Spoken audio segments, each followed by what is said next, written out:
Entonces, estamos con el primer tema, ¿no?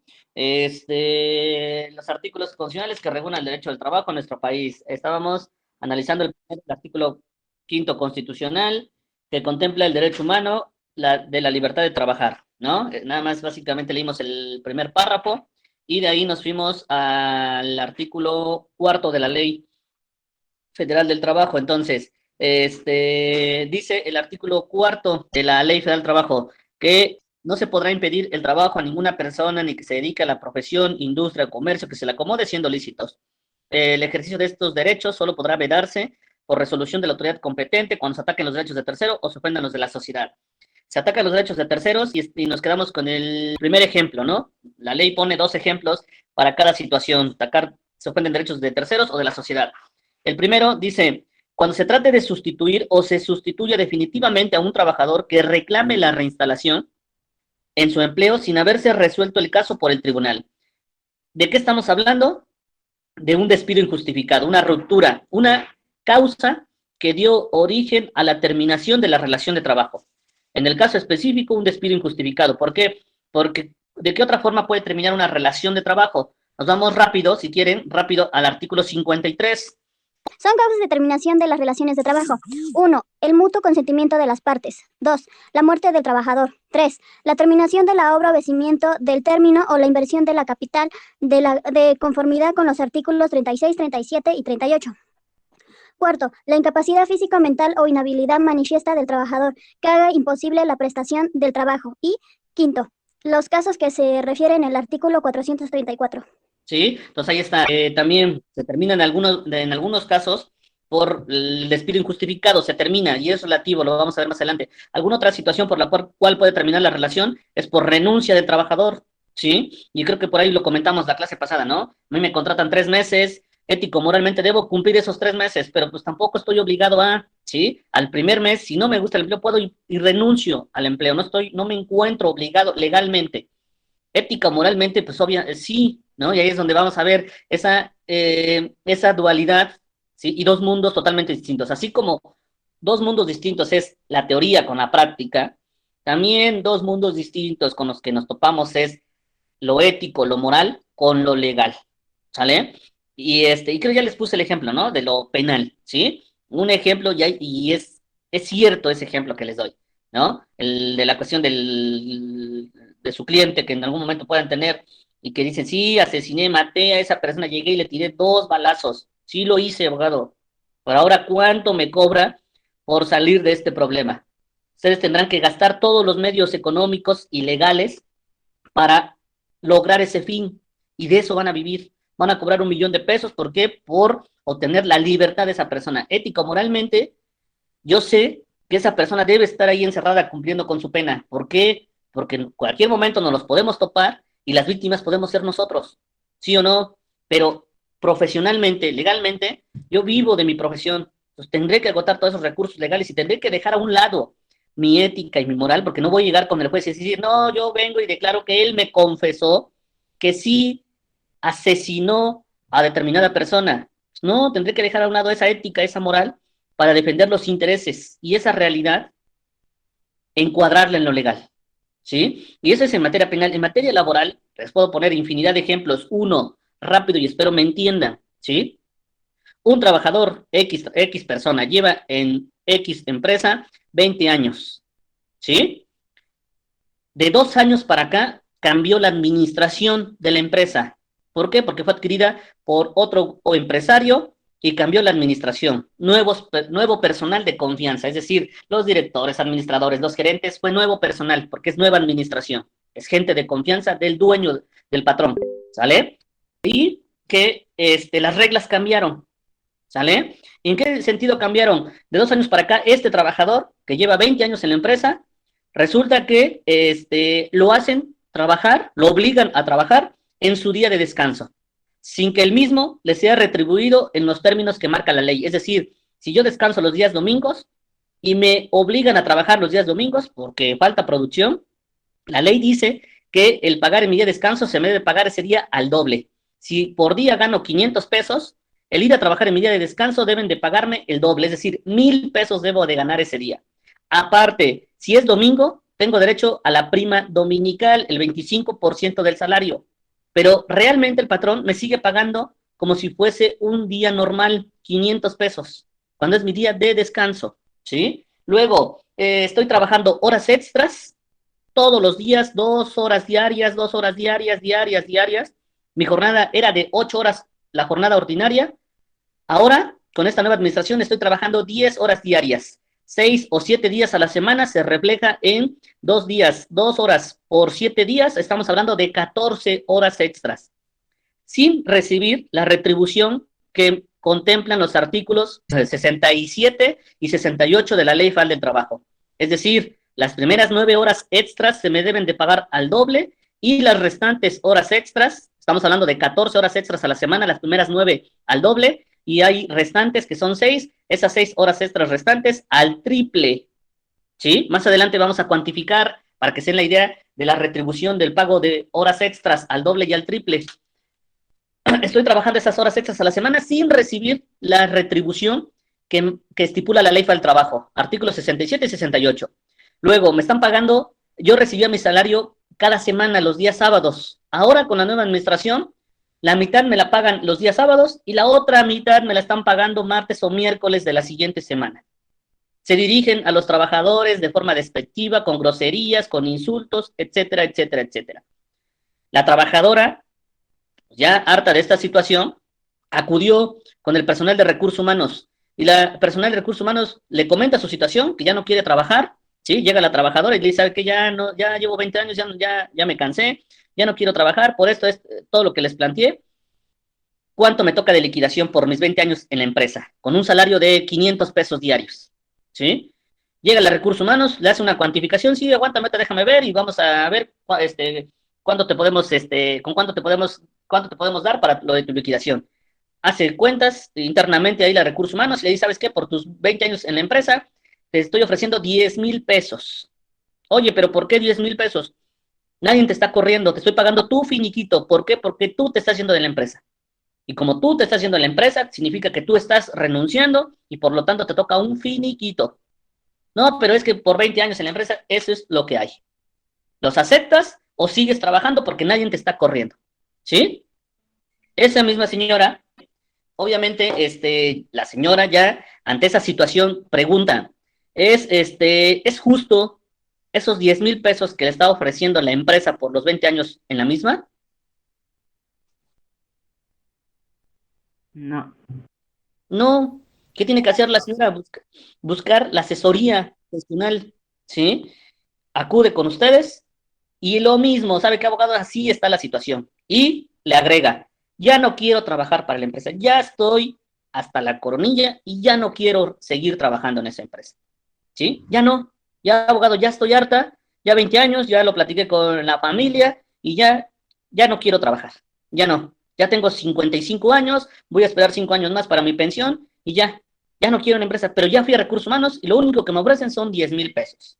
Ahora, tú como abogado, con la experiencia obviamente que ya tienes, entonces, tú como abogado, obviamente que conoces ¿sí? Sabes que ahí la ley, ante esa situación, la Ley Federal del Trabajo, en primera instancia, lo que da derecho a ese trabajador es ejercer una acción, y esa acción es la de la rescisión en términos del artículo 51. Rápido, 51, fracción 1 y fracción cuarta. Por favor, Paulina, lea este artículo con las fracciones que acabo de señalar. Artículo 51. Son causas de rescisión de la relación de trabajo sin responsabilidad de baja para el trabajador. Fracción 1. Engañar el patrón o, en su caso, la agrupación patronal al proponerle el trabajo respecto de las condiciones del mismo. Esta causa de rescisión dejará de tener efecto después de 30 días de prestar sus servicios al trabajador. Fracción cuarta. Reducir el patrón el salario del trabajador. Fracción 5. No recibir el salario correspondiente en la fecha o lugar convenidos o acostumbrados. Sale. Entonces, ¿qué dice el artículo 51? Dice, son causas de rescisión. ¿Qué acción sin responsabilidad para el trabajador? ¿Sí? ¿Qué significa la rescisión? Dar por terminada la relación de trabajo anticipadamente. Entonces, ¿qué acción en primer término se debería de ejercer? ¿Sí? Es la rescisión. Pero yo, como abogado litigante, y con la experiencia que tengo, ¿sí? Bajo bajo esta problemática del trabajador que les acabo de mencionar, yo sé que si ejerzo la acción de rescisión, si yo rescindo la relación de trabajo, porque el patrón incurrió en alguna causal de acuerdo a la ley y a la jurisprudencia, yo, actor, trabajador, me voy a encontrar con la obligación de acreditar mi dicho, ¿sí? Yo solito me complico la existencia en ese juicio, me la voy a complicar. La práctica me ha dicho que entonces, para hacerlo más práctico, ¿sí? Lo menos complicado, la vida, la existencia, es que si ejerzo la acción por despido injustificado, en su momento, dependiendo cómo se defienda el patrón, él tendrá que probar su dicho por regla general, independientemente de cómo se defienda el patrón. Entonces, yo ya escuché a mi cliente, ya sé la problemática que él tiene, y ya me dijo que no quiere trabajar para la empresa. ¿Qué hago? ¿Qué tengo que hacer? Bueno, ante esa situación, yo lo que le dije a ese cliente en su momento, 2008, 2009, ¿sabe qué, señora? Era un 22, 23 de octubre del 2009, y cobraba quincenalmente, le pagaban quincenalmente, perdón, creo que dije cada semana, pero no recuerdo si semanal o quincenal, supongamos que era quincenal. Dije, ¿sabe qué, señora? Labore hasta el día 30 de octubre. ¿Por qué? Porque ahorita ya estamos a mitad de quincena, estamos a 23, ya laboró del 16 al 23. Entonces, ¿sabe qué? Cobre hasta el día 30 y a partir de ahí, ese día que haga, cobre su quincena y al otro día ya no se presenta a trabajar. Ese al otro día viene conmigo, aquí nos vemos en la oficina y le voy a tomar datos para formular su demanda laboral. Que le van a hablar, que por qué no fue, que ni les conteste, que la van a mandar mensajes que por acoso, que por abandono de empleo y que la fregada, usted ni les haga caso ni les conteste ya. Viene conmigo, yo le voy a tomar datos y lo que voy a hacer es formular su demanda, ¿sí? ¿Y qué acción ejercí? Por lo que la práctica y mi experiencia he aprendido, ejercí la acción del despido injustificado. Resulta que el siguiente día hábil, creo que fue 3 de noviembre, es que resulta que el día 3 de noviembre, al presentarse a trabajar a las 9 de la mañana, en la puerta de entrada y salida de la empresa, llegó la señora y cuando de repente la interceptó Sergio Barrera García en su carácter de gerente general y le dijo, estás pedida, retírate. Eso es lo que hice. Después de un año, año y medio, de un juicio que llegamos hasta pruebas, llegó la parte de la empresa, ¿sabes qué? ¿Cuánto quieres ya por tu asunto? Te pago 150,000 pesos, te los ofrezco y de pago inmediato. Señora, le ofrecen 150,000 pesos, ¿los acepta? Sí, abogado, ya vámonos. ¿Sí? Pregunta. ¿Hubo realmente hubo un despido injustificado? No. No. No. ¿Sí? No. Legalmente, esa fue la acción que ejercí. Entonces vean cómo se distorsiona. Hay que distorsionar la realidad para que en su momento esa realidad, esos hechos, podamos encuadrarlos en la ley y obtener un fin. ¿Cuál fue el fin? Que a ese trabajador de 20 años en la empresa le pagaran su liquidación por los años de servicio. Y así fue como tuve esa liquidación del trabajador. Y ahí es, no es decir, pinche abogado corrupto, así es. Y puso un ejemplo penal porque es algo típico, ¿sí? Y vámonos a mi área. Y les digo, no manejo lo penal, tan así que ni los términos que el imputado y el probable responsable, ¿no? Algo así.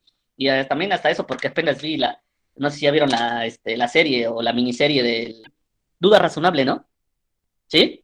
Si no, véanla, por favor, es una cuestión penal, pero es entendible y realmente eso es lo que pasa allá afuera. Dos mundos totalmente distintos, la teoría con la práctica y asimismo la ética, lo moral con lo legal. No sé si ya la vieron, es una serie de 4 o 5 capítulos, si no me equivoco, ¿no? Y hasta eso, pues ya no la han terminado, ¿no? Bueno, se quedó, que está pendiente el amparo directo, ¿no? La última instancia. Pero bueno, si no la han visto, véanla, por favor. Y así es, ¿sale? Y eso lo aplico y pongo un ejemplo, y así muchos casos, muchos asuntos en los cuales, de ahí, que en las juntas de conciliación, en un 60-70% de los juicios que ante ellas se están tramitando sean por despidos injustificados, ¿sí? ¿Realmente hubo un despido injustificado? No. Legalmente sí, porque esa fue la acción que ejercí. Y por medio de esa acción logré que al trabajador le pagaran su liquidación. Y eso es poniéndonos del lado del trabajador. Poniéndonos del lado del patrón, lo mismo, ¿sí? un pequeño empresario, un pequeño de una barbería, de un gimnasio que tiene 3, 4, 5 empleados, ¿sí? Por X o Y razón, se termina la relación de trabajo con uno de ellos, este güey va y demanda el despido injustificado. Le llega la demanda y ¿sabes qué? No, obviamente busca los servicios de un abogado, ¿sabes qué, abogado? No le quiero pagar ni un... Lo ideal pues, es llegar a un arreglo, una conciliación en los parámetros que marca la Junta de Conciliación. 45 días proporcionales, aguinaldo, vacaciones, vacacional, partes proporcionales de ese año y lo que se le deba, ¿sí? Y hacemos cuentas y a ver si es que sí.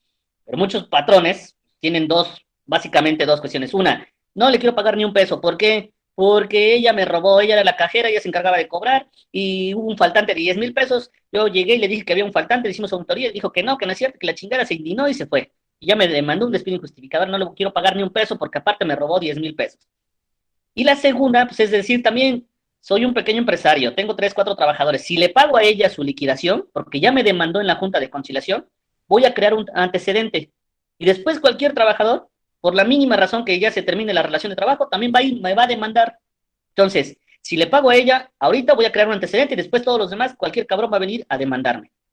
Y me va a querer cobrar que le pague yo su liquidación. Entonces, prefiero pagarle al abogado para que me defienda bien sin pagarle ni un peso al trabajador. ¿Cuánto me cobras tú, abogado, por defenderme y que en su momento no pague yo nada de lo que me está reclamando? Te cobro tanto. Sale, a ver, ¿qué tenemos? ¿Lo afiliaste al Seguro Social? No, nunca lo afilié al Seguro Social. ¿Qué tiempo trabajó? 1 año. Sí. ¿Celebraste el contrato individual por escrito? No, todo fue de palabra. Lo contraté de palabra, ya le di las herramientas, las llaves, etcétera. 2, ¿cómo le pagabas su salario? ¿En efectivo o vía nómina en una institución bancaria? Le pagaba yo en efectivo. ¿Le dabas un recibo? No, ninguno. Nada más le pagué yo los sábados en efectivo. ¿Le dabas aguinaldo, vacaciones? Sí, pero ¿le diste algún recibo firmado de que le pagaba esas prestaciones? No, ninguno. ¿Le diste algún gafete, alguna identificación con tu firma o algo? No, nunca le di nada de ese estilo. ¿Le diste en algún momento alguna constancia de recomendación, alguna constancia de trabajo? No, nunca le firmé un documento, nunca sabe más, es más, ni sabe cómo firmo. Bajo esos términos, ¿sí? Y él te está diciendo ya a tu cliente que no quiere arreglarse, que no quiere pagar ni un peso y que cuánto le estás cobrando tú de sus honorarios para que en su momento no se le tenga que pagar nada, ¿sí? Esa es la postura. Y ahí es donde entonces tendremos que dejar a un lado la ética y lo moral. ¿Por qué? Porque ustedes no van a llegar con ese cliente y decirle, ay, no, pues pobrecito, mira, y de acuerdo a las pinches clases de este güey de Barrera, nos dijo que un trabajador, una vez que se inicia la relación de trabajo, tiene derecho a que le pagues aguinaldo, vacaciones, prima vacacional, su prima de antigüedad, los 90 días por indemnización, porque lo corriste. Va a decir, sí, abogado, lo corrí. Ya llegó y me dijo, no, ni madre, yo no me robé nada, no, pues si no me das mi dinero, te corro y te vas de ahorita a la fregada.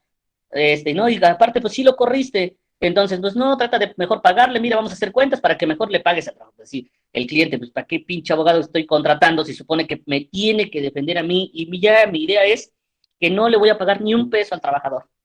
Y así se los está diciendo literal. Debo de dejar a un lado ese ética, lo moral, lo que sé que es que está actuando mal, porque sí fue su trabajador, y al ser un trabajador generas derechos, no es que tú pretendas reclamar algo que no generaste, sino sí fuiste un trabajador y al ser trabajador generas derechos, ¿sí? ¿Cuáles derechos? Aguinaldo, vacaciones y prima vacacional. Supongamos que el trabajador laboró 10 meses en la empresa. El 2021 lo contrataron el 1 de enero del 2021 y por X o Y razón lo despidieron en el mes de octubre de ese mismo año, ¿sí? No le pagaron ninguna prestación y lo corrió, llegó el trabajo, ¿sabes qué? Te largas, ya no te necesito aquí y órale, vámonos. Por esos 10 años, por esos 10 meses que laboró esa persona, tiene derecho a que se le pague o generó ciertos derechos. Uno de ellos es el aguinaldo. El aguinaldo se encuentra regulado en el artículo 87. ¿Qué dice el artículo 87. Los trabajadores tendrán derecho a un aguinaldo anual que deberá pagarse antes del día 20 de diciembre, equivalente a 15 días de salario por lo menos. Los que no hayan cumplido el año de servicios, independientemente de que se encuentren laborando o no en la fecha de liquidación de aguinaldo, tendrán derecho a que se les pague la parte proporcional del mismo, conforme al tiempo que hubieran trabajado, cualquiera que fuere este. Entonces, Ya. a ese trabajador, ¿sí? Que por X o Y razón lo despidieron, generó derechos por 10 meses en la empresa. Y uno de ellos es el aguinaldo. Entonces, ahora, ¿cómo cuantifico? Hay que pagarle la parte proporcional. ¿Cómo sé cuánto le corresponde por concepto de aguinaldo? Y ahí nos vamos a una regla de 3, ¿sí? Por una regla de 3, ¿por qué? De acuerdo a lo que dice el 87, regula la prestación de aguinaldo. Y dice que debe pagarse antes del 20 de diciembre, ¿sí? Y el importe es de por lo menos 15 días. Entonces, ¿cómo sé el importe por 10 meses de haber laborado? Nos vamos a una regla de 3. 15 días corresponden a un año de haber laborado en la empresa, es decir, 365 días, ¿sí? Ahora, si laboré 10 meses, esos 10 meses los transformo en días. 10 por 30, hablamos de 300 días. 300 por 15 entre 365 nos da un total de 12.3 días. Eso es lo que le corresponde al trabajador por concepto de aguinaldo, por esos 10 meses que laboró. 12.3 días, ¿sí? Ahora, ¿qué más le deben a ese trabajador? Parte proporcional de vacaciones, de prima vacacional, la prima de antigüedad que vamos a ver más adelante, horas extras que en su momento a lo mejor las laboró sin recibir la remuneración respectiva, etcétera, etcétera, etcétera, ¿sí? Entonces, pero ya sabes y regresamos al ejemplo, ya sabes que ese patrón, su postura es de litigar el asunto y no pagarle nada al trabajador. Y bajo los términos que les acabo de mencionar, donde no fue afiliada al Seguro Social, no hubo contrato por escrito, el pago era en efectivo sin recibir un comprobante, nunca expidió una constancia de trabajo, nada. ¿Cuál va a ser la realidad? ¿Realmente esta persona sí fue su trabajador? Sí. Legalmente, yo como abogado de ese patrón, ¿cuál va a ser la estrategia que voy a utilizar en el juicio laboral?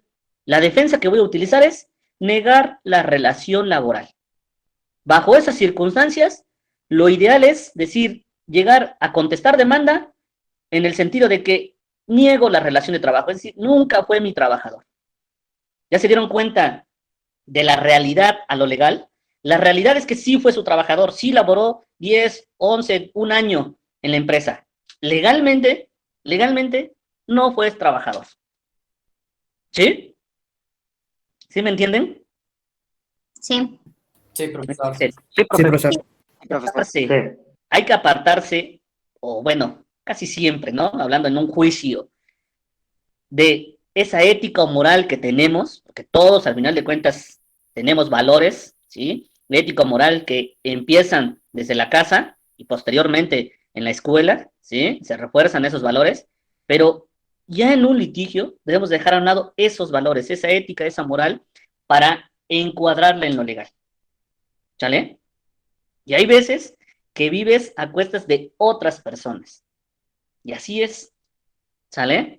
Digo, no vayan después a querer implorar y decirle, no, por favor, es que de acuerdo a lo que me enseñó este güey de Barrera, o que vi mis clases en laboral, sí, págale, no seas malo, mire, que la fregada. Decir, pues, ¿qué abogado estoy contratando? Cuando ya le dije que cuánto me cobra él por no pagarle nada a ese pinche trabajador. ¿Sale? Sí, profe. Bueno, sale, entonces, estamos con el artículo que, ya para terminar, el artículo 4, ¿sí? El artículo 4, estamos con el primer ejemplo, y hablamos de un despido injustificado, ¿sale? Dice, cuarto, fracción 1, inciso A, cuando se trata de sustituir o sustituir definitivamente a un trabajador que reclama la reinstalación, eso ya lo vamos a ver, yo creo que ya mañana les mando material para que empiecen a razonarle y empiecen ya a ver, juicios como tal, ¿sí? Lo que es allá afuera. Dice, entonces hablamos del despido injustificado, ¿no? Y dentro, la acción que se ejerce es el despido injustificado, ¿sí? La pretensión, de acuerdo al artículo 48, la ley establece dos pretensiones, es una u otra, no puedo optar por las dos, no puedo elegir las dos. Dice la ley, la reinstalación, reinstálame mi empleo, que la Constitución utiliza el término cumplir el contrato, pero ya vimos que es lo mismo, ¿sí? Cumplir el contrato o reinstalarme es lo mismo, o indemnízame con el importe de 3 meses de salario, ¿sí? Y también vuelvo a lo mismo, ¿quién elige esa pretensión? El abogado. No vas a poner con tu cliente y decirle, bueno, ya te despidieron injustificadamente, y saquen su ley y le lean el artículo al trabajador. A ver, de acuerdo al artículo 48, la ley dice que puedes optar entre una u otra. ¿Qué es lo que quiere? El trabajador lo que quiere es que le paguen su liquidación. Ya los que tienen que implementar esa estrategia somos los abogados, somos nosotros, los que debemos de implementar esa estrategia, ¿sí? Y ya por estrategia optas entre la reinstalación o la indemnización, pero ya es por estrategia jurídica, ¿sale? Y de ahí van a venir todo lo demás accesorio. Mi pretensión principal es una u otra, reinstálame o indemnízame. Y algo accesorio que se va a derivar de esa acción, lo dice el mismo artículo 48, segundo párrafo. Si en el juicio correspondiente no comprueba el patrón la causa de la rescisión, el trabajador tendrá derecho, además, cualquiera que hubiera sido la acción intentada, a que se le paguen los salarios vencidos acumulados desde la fecha del despido hasta por un periodo máximo de 12 meses, en términos de lo preceptuado en la última parte del párrafo anterior. Sale algo accesorio que se va a derivar del ejercicio de esa acción y que también va a ir por ahí encontramos un error en la ley, así como te vamos a ver otros 2, 3, ¿sí? Dice, si en el juicio correspondiente no comprueba el patrón la causa de la rescisión, el trabajador tendrá derecho, además, cualquiera que hubiese sido la acción intentada, no es cierto, el término de acción no es correcto ahí, el término correcto es cualquiera que hubiese sido la pretensión solicitada. ¿Por qué? Porque la acción es el despido injustificado. Y básicamente lo que se le está vulnerando al trabajador es la estabilidad en el empleo, que regulan los artículos 3, 35, 39 de la Ley Federal del Trabajo. Esos 3 artículos en su conjunto regulan un derecho sustantivo, que es la estabilidad en el empleo, ¿sí? Y de ahí que se traduzca, cuando se vulnera ese derecho sustantivo, se traduzca en el ejercicio de una acción, que es el despido injustificado. Ya, esa es acción. Después vendrá la pretensión, que es lo que quiero, cuál va a ser el objeto al ejercer esta acción. Y de acuerdo a lo que dice el 48, primer párrafo es que le reinstalen o que lo indemnicen, ¿sí? Y tú lo solicitas. ¿Y en qué plasmas, en qué instrumento jurídico plasmas el ejercicio de esa acción y esa pretensión o ese conjunto de pretensiones? Lo plasmas en una demanda, es donde lo reflejas, ¿sí? Y tú lo solicitas al tribunal. Al ejercer tu acción, que es el despido injustificado, solicitas a la Junta que en su momento se condene al demandado, entre paréntesis, patrón, a que se me reinstale. Esa va a ser tu pretensión principal. Otra pretensión accesoria y que deriva de la principal es la que nos menciona ahí o la que nos leyó su compañero, que es los salarios vencidos. Entonces, ya vieron que el término no es correcto, el de acción ahí. Es lo correcto que debería de señalar ese artículo, ese párrafo dice, cualquiera que hubiese sido la acción solicitada, a que se le paguen los salarios vencidos computados desde la fecha del despido hasta por un periodo máximo de 12 meses, en términos de los preceptados en la última parte del párrafo anterior. Independientemente de lo que dure el juicio, 2 o 3 años, la condena, si es que en su momento la acción es procedente por parte del trabajador, la condena va a ser limitada a 1 año de salarios vencidos, ¿sí? Ya si el juicio dura más de 1 año, se le condenará al pago de un interés del 2% mensual, conforme lo establece el siguiente párrafo de ese artículo. Entonces ya llevo 2 pretensiones. Inciso A, la reinstalación. Inciso B, los salarios vencidos. Y de ahí todas las demás prestaciones que se le deban al trabajador. Y ya puse un ejemplo. No me pagaron aguinaldo 2021. Ah, bueno, aguinaldo 2021. Vacaciones, tampoco me las pagaron ni prima vacacional. Vacaciones y prima vacacional. ¿Qué más se te debe? Pues horas extras, horas extras. ¿Qué más? Pues también en la empresa llevábamos unas prestaciones que se denominan fondo de ahorro y caja de ahorro. Y ambas prestaciones empezaban en el mes de enero y se nos pagaban en el mes de diciembre, la primera quincena del mes de diciembre. Ah, bueno, como lo corrieron en octubre, ya no le pagaron esas 2 prestaciones. Ah, bueno, pues también las reclamo aquí en la demanda. Fondo de ahorro correspondiente al año 2021, caja de ahorro del 2021. ¿Qué más se te debe? Se me deben unos vales de la última semana. Supongamos que el trabajador cobraba quincenalmente y lo despidieron el día 24 de octubre, ¿sí? Al pagarle cada quincena, es decir, los días 15 y 30, y al haber sido despedido el día 23, ya no le pagaron los días laborados, ¿sí? Es decir, del 16 al 23 de octubre del 2021. Laboré esos días, abogado, y ya no me los pagaron, porque cobro quincenalmente. Ya no me pagaron esos días que sí los laboré. Ah, bueno, y ahí hablamos de los salarios devengados, que son muy distintos a los salarios vencidos. Los salarios devengados correspondientes a los días laborados del 16 al 23 de octubre del año 2021. Y todo lo que se le debe al trabajador, ahí lo tendré que reclamar, ¿sí? Partiendo de la pretensión principal, que es la reinstalación o la indemnización. ¿Hasta acá alguna duda, alguna pregunta? Disculpe, profesor, ¿cómo dijo que se llamaban salarios devengados? Devengados. Sí, Ah, cuando los laboré, pero no me fueron pagados, que ok. son muy distintos a los salarios vencidos.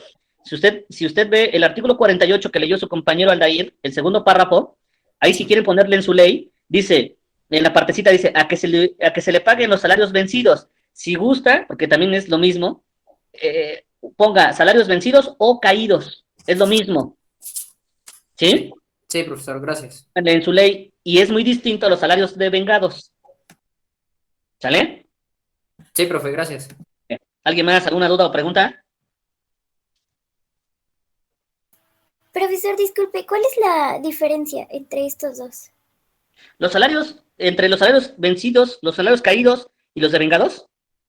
Los salarios devengados, repito, son los días que fueron laborados, pero no le fueron pagados al trabajador, ¿sí? Ya puse el ejemplo.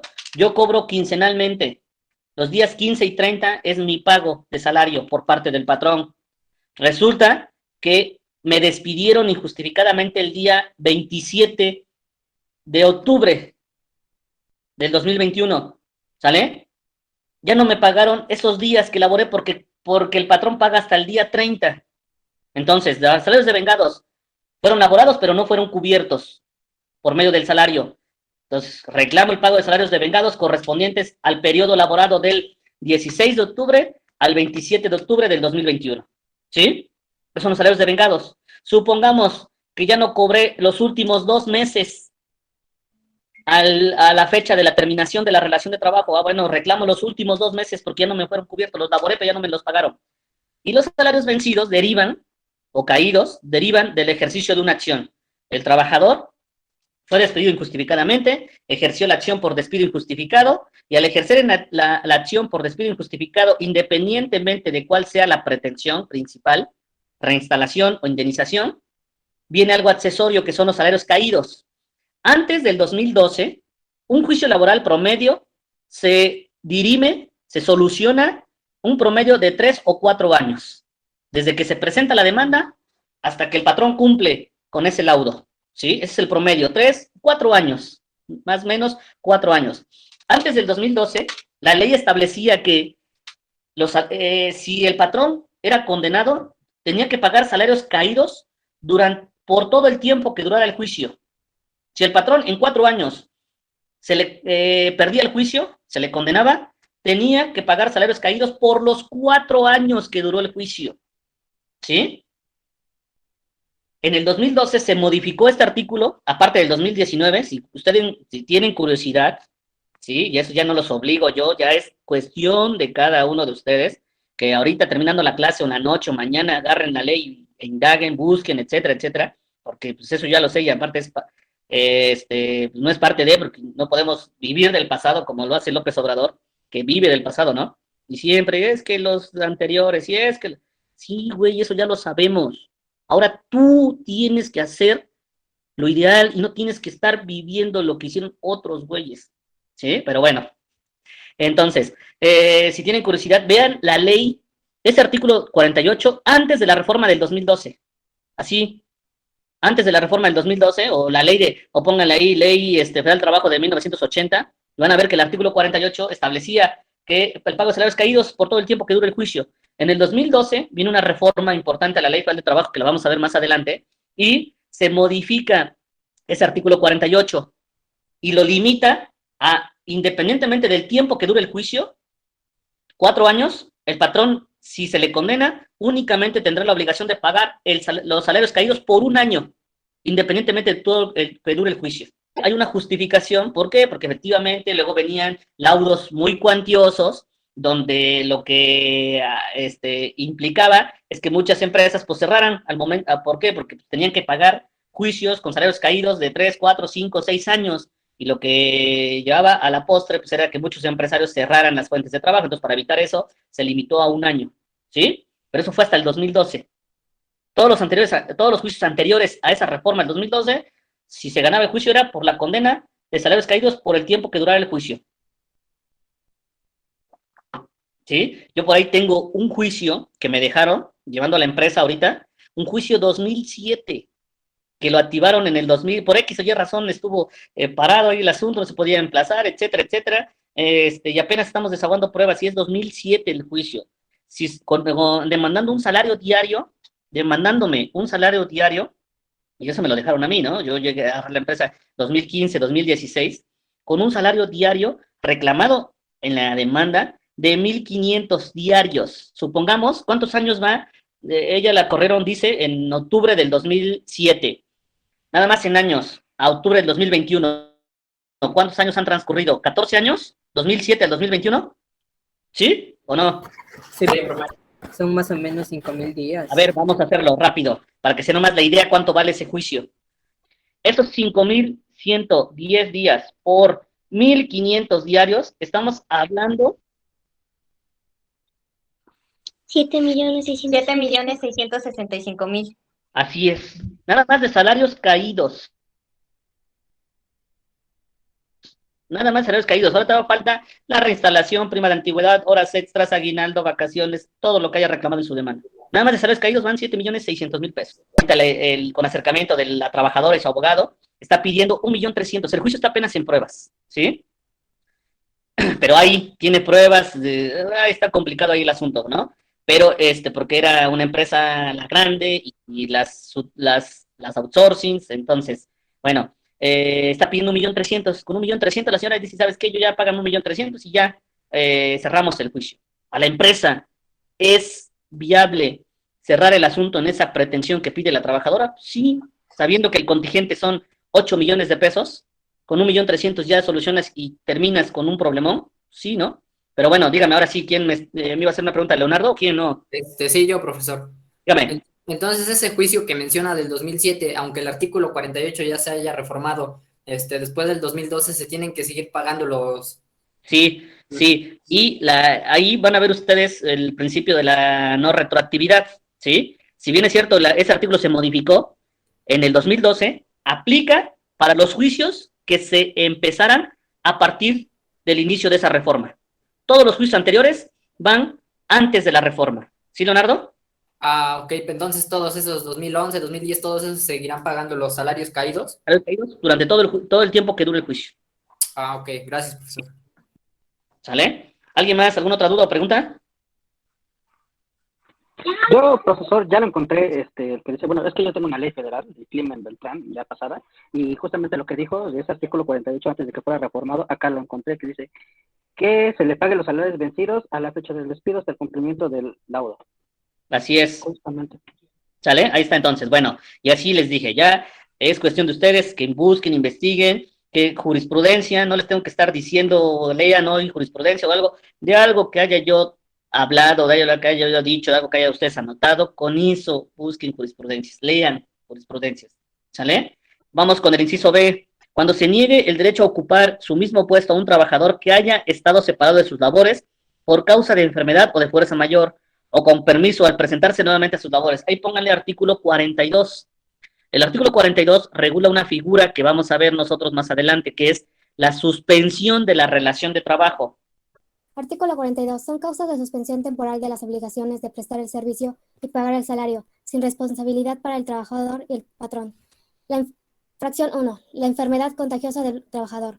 Fracción 2. La incapacidad temporal ocasionada por un accidente o enfermedad que no constituya un riesgo del trabajo. Sale. Entonces, si ven, dice, son causas de suspensión temporal de las obligaciones de prestar el servicio y pagar el salario sin responsabilidad para el trabajador y el patrón, ¿sí? Por una parte, el trabajador deja de laborar, deja de ir a laborar, y por otra parte, el patrón deja de pagar salario, ¿sí? Sin responsabilidad para ambos sujetos. Y ahí su compañera leyó las dos primeras fracciones. Entonces, cuando deviene alguna causal, da origen a la suspensión. Una vez que terminan los efectos de esa causal, el trabajador tendrá la obligación de regresar a laborar y el patrón tendrá la obligación de seguir pagando el salario, ¿sí? De ahí vamos a verlo más adelante. ¿Cuál es el término genérico para una vez que termina la causa de la suspensión? 3 días. Una vez que termina la causa que dio origen a la suspensión, el trabajador tiene 3 días para reincorporarse a su centro de trabajo. Entonces, a eso se refiere ese artículo 4, fracción primera, inciso B, ¿sale? Entonces, en esos casos se ofenden los derechos de terceros. Luego vamos con la fracción segunda. La fracción segunda dice, se ofenden los derechos de la sociedad en los casos previstos en las leyes y en los siguientes. De igual forma, pone 2 ejemplos. Inciso A, cuando declarada una huelga en los términos que establece esta ley, ahí le falta un acento, ¿sí? Esta ley, se trate de sustituir o se sustituya a los huelguistas en el trabajo que desempeñan sin haberse resuelto el conflicto motivo de la huelga, salvo lo que dispone el artículo 468. La huelga, si quieren ponerle ahí ustedes eso, esto es materia colectiva, y lo van a ver en el siguiente curso, ¿sí? Huelga es una acción, así como el despido injustificado, que es una acción, huelga también es una acción, es acción, nada más que es una acción colectiva. Un despido injustificado la ejerce un trabajador, o un grupo de trabajadores, ¿sí? Y ahí los sujetos, pues es el actor, el trabajador, el demandado, el patrón, que puede ser persona física o persona moral, y el tribunal, que es el que dirime la controversia, ¿no? Esos son los 3 sujetos que por regla general intervienen en un juicio: actor, demandado y el juez. En este caso, el tribunal laboral. En materia colectiva, la huelga es una acción, nada más que no la va a ejercer un grupo de trabajadores o un trabajador, la ejerce el sindicato de trabajadores, ¿sí? Forzosamente. ¿La puede ejercer un grupo de trabajadores? Sí, sí lo puede ejercer, porque cualquier persona puede ejercer cualquier acción. Yo puedo ir al Ministerio Público y levantar una denuncia por robo, aunque no me hayan robado, pero sí, me van a atender, pero muy distinto va a ser de que prospere esa acción, ¿sí? Si no tengo los medios para acreditar que fui objeto de ese robo. Pero a su vez, si tengo los elementos, también debo de tomar en cuenta algunos presupuestos procesales para que mi acción que estoy ejerciendo prospere, ¿sí? Independientemente de que si tengo las pruebas o no. Y muchos de esos presupuestos procesales son la personalidad, la competencia, la jurisdicción, la capacidad, la legitimación, etcétera, etcétera, etcétera, ¿sí? Entonces, ¿un grupo de trabajadores puede ejercer la acción de huelga? Sí, pero de que su acción prospere va a estar muy complicada. ¿Por qué? Porque ya en juicio, en su momento, no podrán acreditar un presupuesto procesal importante, que es el de la personalidad. Entonces, de que pueden ejercer la acción, pueden demandar la huelga, sí la pueden hacer, un grupo de trabajadores. Pero si en su momento el patrón se defiende y opone la excepción de falta de personalidad, ahí se va a venir abajo esa acción y no va a prosperar esa acción que en su momento ese grupo de trabajadores están haciendo valer. Entonces, la regla específica es que la huelga forzosamente la tiene que ejercer un sindicato de trabajadores. Y ahí pónganle, ahí rayen huelga y nos vamos para términos de lo que dice la ley. ¿Qué es huelga? Nos vamos al artículo, pónganle la definición, artículo 440. Artículo 440. Huelga es la suspensión temporal del trabajo llevada a cabo por una coalición de trabajadores. ¿Sale? Huelga es la suspensión temporal del trabajo llevada a cabo por una coalición de trabajadores. Ahí va a decir, maestro, ya de acuerdo a lo que dice el artículo, entonces una coalición, un grupo de trabajadores sí puede ejercer la huelga. No es cierto. Otro error más en la ley que estamos estudiando. Les repito, la ley del 2019 fue modificada sustancialmente, ¿sí? Ahí es donde el pinche gobierno tuvo que haber estructurado bien esta ley. Ahorita vamos a ver más adelante o la siguiente clase que hay artículos derogados, hay artículos encimados de 15 bis, ter, quater, etcétera. Hay incisos con letras. Vean el 153, tiene todo el maldito abecedario. 153A, 153B, C, así sucesivamente. Y bueno, y demás, y errores como este. No tiene el tiempo de llegar y decir, bueno, ya voy a modificar la ley, voy a modificar la ley para el trabajo 2019, bueno, voy a estructurarla, hacerla bonita la pinche ley, pero no, a lo pendejo nada más, lo que me interesa, ya dejen lo demás así. Cabrón. ¿Qué error? Dice, llevar a cabo por una coalición de trabajadores. ¿Por qué? Porque no puede ejercerla una coalición de trabajadores, un grupo de trabajadores. Subsana su error con el artículo 441. Artículo 441. Para los efectos de este título, los sindicatos de trabajadores son coaliciones permanentes. Dígame, ¿qué necesidad hay de subsanar un error con un artículo? ¿Por qué no corriges y dices, bueno, me equivoqué de 340, lo modifico y llevar a cabo por un sindicato de trabajadores? Que eso es lo correcto, ¿no? Pero no, pinche 441 dice, para los efectos de este título, los sindicatos de trabajadores son coaliciones permanentes. Pero bueno, ¿sale? Entonces, forzosamente debe ser ejercida por un sindicato de trabajadores. Y ahí el pleito va a ser, sindicato de trabajadores, que es una persona moral, forzosamente ya, un grupo de trabajadores que se organizan y reúnen los requisitos que la Ley Federal del Trabajo establece para formar un sindicato, crean una persona moral. Si gustan rápido, lean el artículo 374 de la Ley Federal del Trabajo, y ahí lo menciona. Artículo 374. Los sindicatos, federaciones y confederaciones legalmente constituidos son personas morales y tienen capacidad para... Y lea la fracción tercera. Fracción tercera. Defender ante todas las autoridades sus derechos y ejercitar las acciones correspondientes. Sale. Otro error que tiene esa fracción tercera. Y que también ese error lo siguen teniendo muchos abogados en la práctica. ¿Cuál es el error? En la fracción tercera dice, defender ante todas las autoridades sus derechos y ejercitar las acciones correspondientes. ¿Dónde está el error? En el término ejercitar. ¿Qué significa ejercitar? Así como está ese término que se contempla en esa fracción, ejercitar. ¿Qué es ejercitar? ¿Es sinónimo de entrenar? De hacer ejercicio. Así es. ¿Sí? Ejercitar es hacer ejercicio, ejercitarse. Y cuando hablas de acción, jurídicamente el término es ejercer, que es muy distinto al citar, ¿sí? Entonces el término correcto es ejercer las acciones correspondientes. Pero no, tanto la ley y también muchos abogados allá afuera cuando les dan el uso a la voz, es que me desisto de las acciones ejercitadas. Me desisto de las acciones ejercitadas. Para ejercer la huelga, aparte de reunir presupuestos procesales, el sindicato debe reunir aparte con otros 3 requisitos que se contemplan en el artículo 451.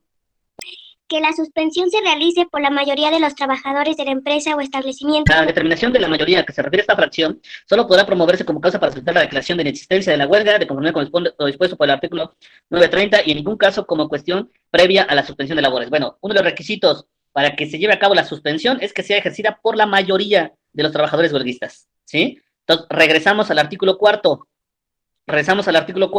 Y dice ese inciso B, dice, cuando declarar una huelga en los términos que establece esta ley, se trata de sustituir, en una empresa hay 100 trabajadores, y esos 100 trabajadores son parte del sindicato, se encuentran afiliados al sindicato, pero de esos 100 que están afiliados al sindicato, 60 deciden irse a la huelga, ejercer la huelga. Pregunta, ¿es mayoría esos 60? Sí. ¿Sale? Es mayoría, 50 más 1. Entonces dice, y de los otros 40, nosotros no estamos de acuerdo en llevar a cabo la suspensión de labores. Entonces dice, ¿cuándo se atacan los derechos de la sociedad? Cuando el patrón trate de sustituir o sustituya a los huelguistas en el trabajo que desempeñan, sin haberse resuelto el conflicto motivo de la huelga. O sea, ahí se están atacando los derechos de la sociedad, ¿sí? Y en los mismos términos dice, inciso B, cuando declarar una huelga en iguales términos de licitud por la mayoría de los trabajadores en una empresa, la minoría pretenda reanudar sus labores o siga trabajando. Es decir, la minoría, que son 40, pretendan reanudar las actividades o seguir trabajando, también están atacando los derechos de la sociedad. ¿Sale? Eso lo van a ver en materia colectiva ustedes más adelante, no se preocupen. Ahorita los leímos para no dejarlos ahí con dudas o algo, pero eso no es parte del curso y no va a ser parte en su momento de la evaluación ni nada, por el estilo. Significa que lo que la mayoría decida es lo que se va a hacer, en pocas palabras. Pues sí, ojo, porque la huelga también, bueno, y contestándole correctamente su pregunta, porque no es nada más de que, bueno, la mayoría estamos de acuerdo en que hoy vamos a ejercer la huelga porque el patrón llegó con su playera del América y que chingue su madre, no es cierto, vamos a huelga, no. También la huelga tiene sus limitaciones y la ley prevé objetivos única exclusivamente dictados en la ley para ejercer la huelga, ¿sí? Que son los que contempla el artículo 450 de la ley.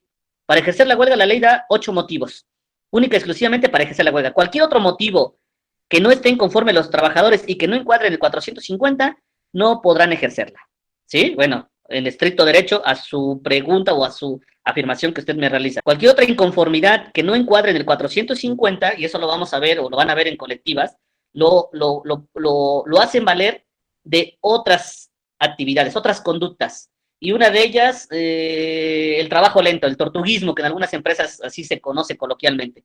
Estamos en conformes con el patrón, no tenemos sindicato o no podemos ejercer la huelga porque no es parte de, ¿sí? Pues vámonos, nos organizamos y esta semana, en lugar de fabricar las 100 fascias que cada semana realizamos, esta semana vamos a sacar 70. Y es un trabajo lento, pero es una manifestación, ¿sí? Son otras maneras de inconformarse, ¿sí? Sí. Sale. ¿Alguien más? Profesor, No. ¿la huelga solo la puede hacer el sindicato? Forzosamente, el sindicato de trabajadores, que es el conjunto. Pero ojo, el sindicato, así como es una persona moral, supongamos, el sindicato de Volkswagen de México. El sindicato de Volkswagen almacena o tiene afiliados un promedio de 6,000 trabajadores. Imagínense la cuota que reciben semana por semana de esos 6,000 trabajadores. Bueno, al hacer 6,000 trabajadores que forman parte del sindicato, el sindicato para su funcionamiento se centra en un comité ejecutivo y a la cabeza el secretario general. Entonces, en su momento, esa persona que tiene esa legitimación, ¿sí?, que reúne los requisitos para ser el secretario general, tendrá que ejercer la huelga. Él tendrá que promoverla y presenta a la persona moral, a ese sindicato. ¿Sí? Sí, profesor. Una pregunta, ¿y qué pasa si la empresa no permite sindicatos? Porque hay empresas que no permiten sindicatos. Entonces, ¿cómo los trabajadores podrían demostrar esa inconformidad? Ahí, y las hay, ¿no? Actualmente todavía en el siglo XXI hay empresas, algunas hasta cuando los contratan, ¿sí? Obviamente, bajo ciertas artimañas, para eso los abogados es manejar la ley a los intereses que representas, ¿sí? Obviamente a veces en algún juicio, en algún asunto en específico, hay que leer la ley a medias, porque tú eres el experto, y si tú le lees la ley a medias, ya con eso lo convence al trabajador de que no tiene derecho a, sí, pero es a medias, pero ya en estricto derecho sí le corresponde, pero es como debemos de manejar la ley para los intereses que representas. Algunas empresas hasta les hacen firmar una hoja donde ahí está prohibido. Yo acepto, Sergio Barrera García, por ejemplo, McDonald's, yo estoy de acuerdo en no formar un sindicato en empresa, lo firmo y ya con eso les vendes la idea de que ahí no pueden formar un sindicato. Y obviamente se complica la situación, ¿por qué? Porque ante cualquier, por parte del patrón, ante cualquier movimiento de esa naturaleza que luego se va a dar cuenta, ¿qué va a hacer? Pues despedir a los que están al frente de ese movimiento, ¿no? Y ahí es donde la situación obviamente se complica. Si en tu empresa de 30 trabajadores, ¿sí?, luego tienes la sospecha de que se están organizando para formar un sindicato, porque al final de cuentas el patrón siempre va a tener un infiltrado ahí, que va a ser un trabajador de confianza. Obviamente lo que haces es rápido para eliminar ese problema, correr a los 2, 3 o los principales que andan al frente de, ¿sí? Y si son todos que digan, no, ni madres, que la chica de menos vamos, ahora le vayan sin nuevo personal, ¿sí? Aunque me demanden y yo veo cómo me defiendo, etcétera, etcétera. ¿Por qué? Porque muchos patrones no permiten la asociación de sindicatos, porque obviamente la ley establece prestaciones mínimas, que es lo que vamos a ver en este curso, ¿sí? Un ejemplo ya lo vimos, el aguinaldo. Por lo menos cualquier trabajador tiene derecho al pago de aguinaldo de por lo menos 15 días. Ahora, los trabajadores, ¿cómo obtienen mejoría en las prestaciones laborales, en las condiciones de trabajo? A través de la contratación colectiva, y que es a través de un contrato colectivo de trabajo. ¿Y cómo celebras un contrato? ¿Cuál es la forma para celebrar un contrato colectivo en una empresa? Es formalmente, primero, formar un sindicato. Un sindicato para que ya una vez que esté constituido el sindicato, puedas obligar al patrón a celebrar un contrato colectivo de trabajo. Y ese contrato colectivo es mejorar las prestaciones de ley, que en lugar de 15 días, ya por X o Y razón en la empresa ya se constituyó el sindicato. Ejercemos la huelga, porque el patrón se niega a celebrar un contrato colectivo de trabajo. Ejercemos la huelga, es válido. A ver, 387. El patrón que emplee trabajadores miembros de un sindicato tendrá obligación de celebrar con este, cuando lo solicite, un contrato colectivo. Si el patrón se niega a firmar el contrato, podrán los trabajadores ejercitar el derecho de huelga consignado en el artículo 450. Sale. Entonces ya vieron que utiliza el término ejercitar, ¿no? Que el término correcto es ejercer. Bueno, válidamente pueden ejercer la huelga, ¿sí?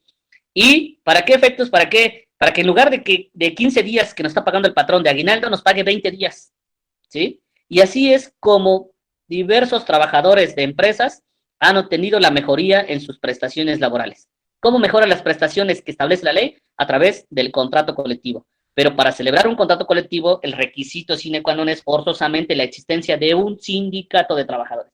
De ahí que muchos patrones, algunos todavía, ¿sí?, eviten la formación de sindicatos en sus empresas. Por hoy eso es todo.